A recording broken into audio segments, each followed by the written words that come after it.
लोग twin flame journey पर विश्वास न करने के कई कारण हो सकते हैं, जो व्यक्तिगत अनुभव, सामाजिक मान्यताएं या वैज्ञानिक दृष्टिकोण से जुड़े होते हैं।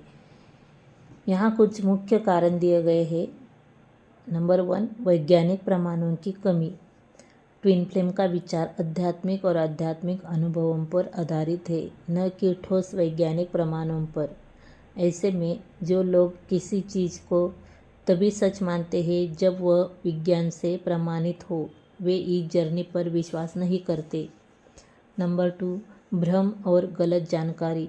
बहुत से लोग ट्विन फ्लेम और सोलमेट को एक ही समझ लेते हैं या फिर ऑनलाइन उपलब्ध अधूरी और भ्रमित जानकारी के कारण इसे एक रोमांटिक फैंटेसी मानते हैं। नंबर 3, धोखाधड़ी और भ्रम का डर। कुछ लोग इस अवधारणा का उपयोग दूसरों को भ्रमित करने या भावनात्मक रूप से प्रभावित करने के लिए करते हैं। ऐसे मामलों में के कारण बहुत से लोग इस जर्नी को एक धोखा समझने लगते हैं। नंबर 4, धार्मिक या सांस्कृतिक दृष्टिकोण। कुछ संस्कृतियों या धर्मों में आत्मा की पुनर्जन्म, आत्मा के विभाजन या आध्यात्मिक संबंधों की मान्यता नहीं होती, इसलिए वहाँ ट्विन फ्लेम की अवधारणा को आसानी से स्वीकार नहीं किया जाता। नंबर 5, स्व अनुभव की कमी।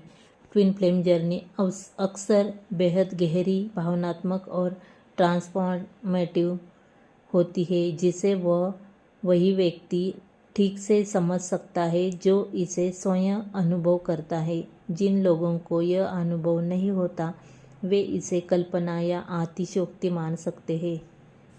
ट्विन फ्लेम जर्नी के कुछ गहरे आध्यात्मिक पहलुओं और वास्तविक अनुभवों पर नज़र डालते हैं, ताकि यह समझा जा सके कि जो लोग इसे मानते हैं उनके लिए यह कितना गहरा और ट्रांसफॉर्मेटिव अनुभव होता है। ट्विन फ्लेम जर्नी के आध्यात्मिक पहलू। नंबर 1, आत्मा का विभाजन। ट्विन फ्लेम सिद्धांत के अनुसार एक आत्मा 2 हिस्सों में विभाजित होकर 2 अलग अलग शरीरों में जन्म लेती है, एक दिव्य स्त्री ऊर्जा और दूसरी दिव्य पुरुष ऊर्जा। जब ये दोनों पुनः मिलते हैं तो वह मिलन केवल रोमांटिक नहीं बल्कि आत्मिक होता है। नंबर 2, रनर और चेजर फेज।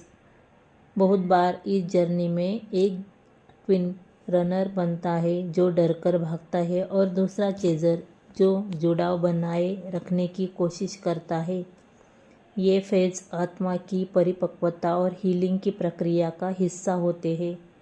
नंबर 3, अंदरूनी जागृति, स्पिरिचुअल अवेकनिंग। जब ट्विन्स मिलते हैं तो दोनों के जीवन में बहुत गहरे बदलाव आते हैं, जैसे कि karmic cleaning, dark night of the soul, meditation की ओर खिंचाव और आत्मचेतना की वृद्धि।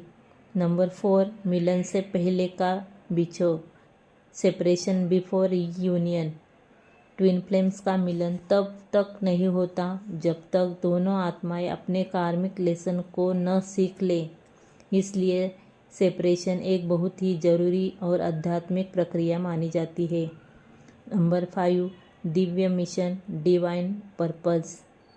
ट्विन फ्लेम मिलन का उद्देश्य सिर्फ प्रेम संबंध नहीं होता, बल्कि एक उच्च स्तर की सेवा, जैसे कि मानवता की सेवा, कलेक्टिव कॉन्शसनेस को ऊपर उठाना से जुड़ा होता है। कई लोग बताते हैं कि उन्होंने अपने ट्विन से मिलने से पहले उन्हें सपने में या मेडिटेशन में देखा। मिलते ही एक दूसरे के आत्मा की पहचान का भाव आता है, जैसे वह व्यक्ति सदियों से जाना पहचाना हो। मिलन के बाद जीवन में बहुत तेज बदलाव आते हैं। पुराने रिश्तों का टूटना, करियर में बदलाव या अचानक इनर हीलिंग की शुरुआत।